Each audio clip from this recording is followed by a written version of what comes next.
Senate Armed Services Committee member and Oklahoma Republican Senator Markwayne Mullin. Sir, appreciate you coming on. What is your reaction to the concerns? The primary concern is that Joe Biden might not be able to make it through the speech. Well, they'll make him go through the speech. They've probably got him pumped up with vitamin B12, and he's going to be all energetic because they need to show that he's energized, right? But the chances of him actually being able to deliver an optimistic speech for the American people is going to be very little. I mean, you mentioned yourself. What is he going to talk about? What are you going to brag about?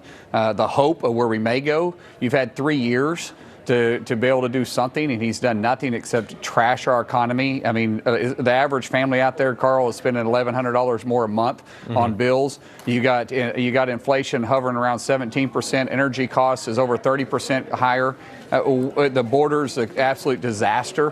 Where does he go with this? The good thing is, as I heard you allude to it a while ago when I was listening to your show, is that not maybe his last State of the Union. This will be his last. Either he will get beat by Donald Trump, or the Democrat Party won't ever allow him to continue past their national convention in August, and they'll replace him with somebody else. So you guys have a young rising star senator combating the message tonight. Look, but can we do make sure that we get a real life fact check on here? I mean, he's going to come out with some really bogus facts, and no one's going to check them in real time, but you guys are.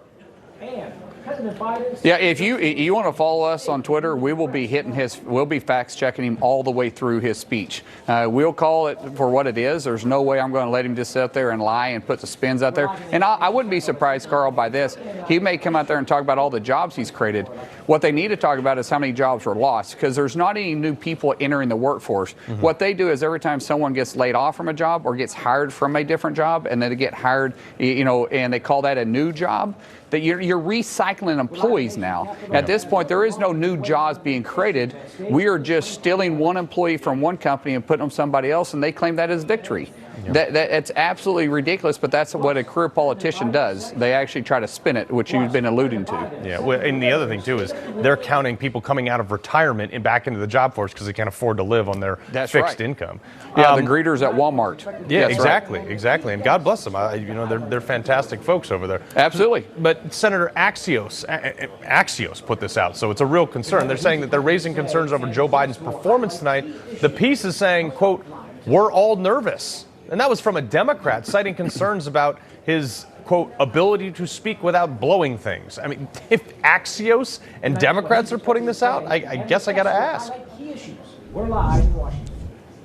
Yeah, I would think they're absolutely correct, because he shows himself not capable. And you even go back to the DOJ report on the special counsel. They talked extensively about his cognitive behavior and the ability to recall even dates when he was vice president. And not to mention something that's pretty bad, but he couldn't even remember the date that his son passed away. Those are dates that would be pretty important to you, right? And so for him to stand up and deliver a speech for an hour, which, Lord, I hope it's not an hour, because that means I got to sit through that thing the whole time. It would be really concerning. What's going to be interesting, though, is the contrast that we're going to have as a Republican Party. You're going to have an 82-year-old president who can barely walk across stage without losing his way. He can't walk up the steps to Air Force One without falling. Yep. And you're going to have the youngest female senator, Katie Britt, delivering the rebuttal. I mean, this is a young, energetic female that has a tremendous amount of energy that's going to not just read a speech, she's going to deliver a speech. That's a huge contrast between where the Democrats are today and where the Republican Party is today. Yeah, real quick, listen to Joe Scarborough trying to pump this up.